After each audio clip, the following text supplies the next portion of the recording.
Philosophers are typically known by the great works they leave to the world, so with Socrates, the first great philosopher in the Western tradition, it makes sense to start with a list of his most famous books. Or maybe not. Because Socrates wasn't a typical philosopher. He didn't write anything down. And he was atypical in other ways too. He started public debates in the marketplace, attracting crowds who came to see him bewilder his opponents. He embraced poverty and disdained the public honors that a man of his time was supposed to pursue. He claimed he received guidance from a voice only he could hear.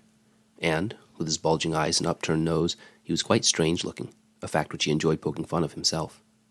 He was really quite the character, and I mean that literally. The way we know the historical Socrates is primarily through the writings of his most famous pupil, Plato, whose dialogues feature Socrates as their central character. In one of these dialogues, the Phaedrus, Socrates reveals why he left no written account. He thinks that the art of dialogue is the best path to wisdom, not the written word. He has two reasons. First, a book is an external object, so to turn to it for guidance is to be dependent on an outside source. The words one speaks, however, come from within. Second, the written word cannot be individualized to the specific level of different readers. If someone doesn't understand a passage on the page, the text can't do anything but repeat itself.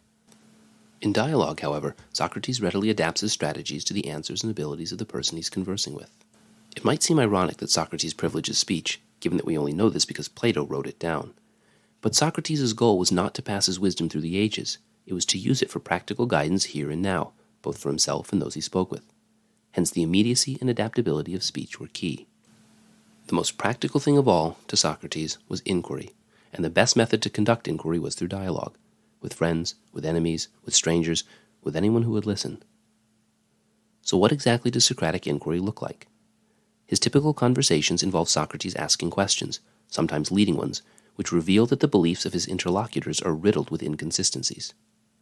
Here's an example. Socrates speaks with a young man named Euthyphro who claims to know what piety is. When Socrates asks him to define its essence, Euthyphro offers up the following. Piety is what is dear to the gods. Then Socrates asks if they are ever in conflict with each other. These are the Greek gods, remember, whose discord spawned wars.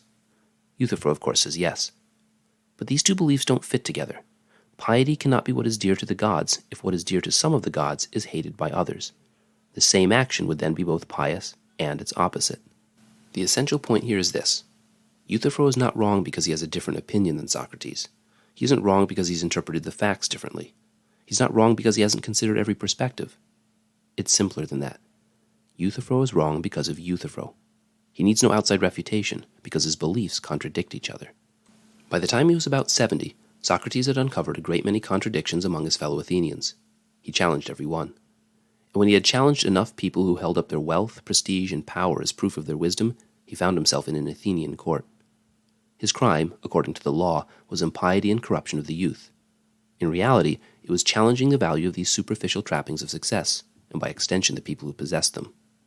In either case, the punishment was death. At his trial, Socrates conducted himself in his usual manner, conversing with witness and jury as to the virtues of the examined life. This only further antagonized those who resented him, and he was sentenced to die by drinking the poison hemlock. The custom at the time was for the guilty party to propose an alternative sentence to death, and the jury expected Socrates to suggest exile. But Socrates refused to do this, because even this milder punishment would imply that he had done something wrong, whereas he was convinced he was doing the highest service to the city by forcing its citizens to continually question themselves. And so his counteroffer was this, that he be publicly honored in the Prytaneum, a building where Olympic victors were celebrated. It was the only punishment consistent with his deeds. The jury did not accept. Socrates stayed true to his principles until the very end. When his friend Crito bribed his guards shortly before his execution, Socrates agreed to leave with him only on the condition that Crito could prove it was the right thing to do. They conversed. Socrates claimed that, although he knew he was being wronged by men, he would wrong the law if he escaped, and since to commit a wrong is even worse than to suffer one, he needed to stay. Crito failed to prove otherwise, and so Socrates drank the hemlock, dying a pariah to the powerful, living as a paragon of philosophy, and born a hero to history. This has been Flash Philosophy. Please don't forget to like, comment, and subscribe. And most of all, thank you for watching.